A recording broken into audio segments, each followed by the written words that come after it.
नमस्कार। लोकतंत्र की परिभाषा सबने पढ़ी होगी कि ये जनता का, जनता के लिए, जनता द्वारा चलाई जाने वाली शासन प्रणाली होती है। विश्व का सबसे बड़ा लोकतंत्र माना जाने वाला हमारा देश अब थोड़ा पुराना लोकतंत्र भी हो चुका है। शायद इसीलिए आज हम इसके कुछ उन स्याह पहलुओं को भी देख पा रहे हैं जो पहले इतना साफ नहीं दिखते थे। लोकतंत्र अब धीरे धीरे भीड़ तंत्र में बदलता जा रहा है। लोकतंत्र के लोग अपने अधिकारों को तो खूब समझने लगे हैं, लेकिन अपने कर्तव्यों को भूलते जा रहे हैं। क्या जनता सचमुच इतनी मासूम है कि बड़ी आसानी से शातिरों और देश विरोधियों के चंगुल में आ जाए और मेरे गन्ने, मेरे खेत, मेरी कमाई की बात करते हुए धीरे धीरे मेरा राज्य, मेरा धर्म, मेरी पगड़ी और मेरा झंडा जैसी बातें करने लगे? क्यों इतना आसान बना दिया है हमने कि कोई भी देश विरोधी ताकत, यहाँ तक कि विदेशी सेलिब्रिटी भी हमारे आंदोलन को हाईजैक कर लेते हैं और उसे अपने घातक एजेंडे की तरफ मोड़ देते हैं। किसान आंदोलन से पहले हमने सीएए विरोधी आंदोलन भी देखा, जब गणतंत्र की पर्दानशीनों की आड़ में चंद गद्दार भारत माता को मुर्गी समझकर उसकी गर्दन काटने को उकसाने लगे। और फिर वही वही सब कुछ, मेरी किताब, मेरी टोपी, मेरा धर्म, मेरा झंडा। सवाल है कि मेरे देशवासी, मेरे कानून, मेरी सरकार, मेरे राष्ट्र के मामले में Justin Trudeau, Rihanna, Greta Thunberg, इन सब को क्यों रुचि है? क्या ये सब किसानों को ब्याज रहित कर्ज देने वाले हैं, एमएसपी निर्धारित करने वाले हैं या मंडी भाव तय करेंगे?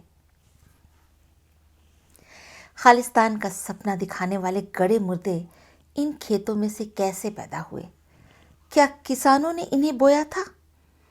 ये नहीं भूलना चाहिए कि किसान सिर्फ हरियाणा और पंजाब में नहीं बसते, बल्कि असम से लेकर गुजरात और लद्दाख से लेकर कन्याकुमारी तक हमारा देश कृषि प्रधान है।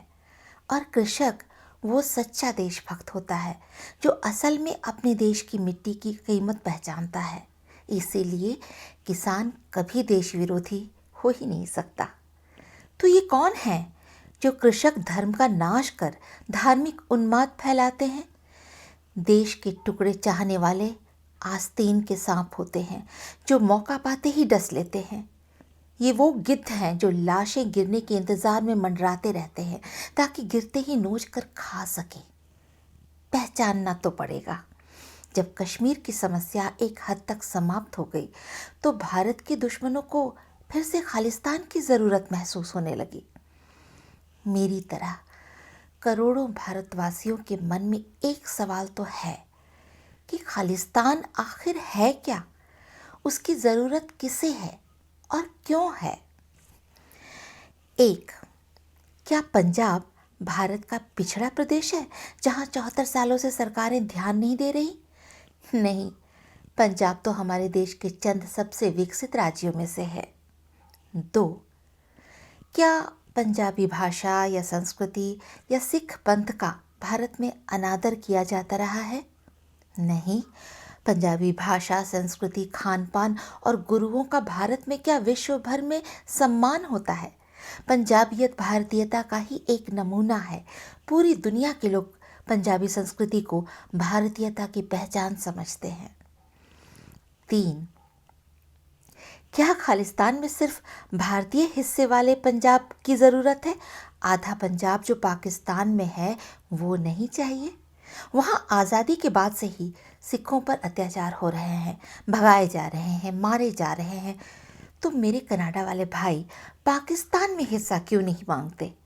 शुरुआत वहीं से क्यों नहीं किया?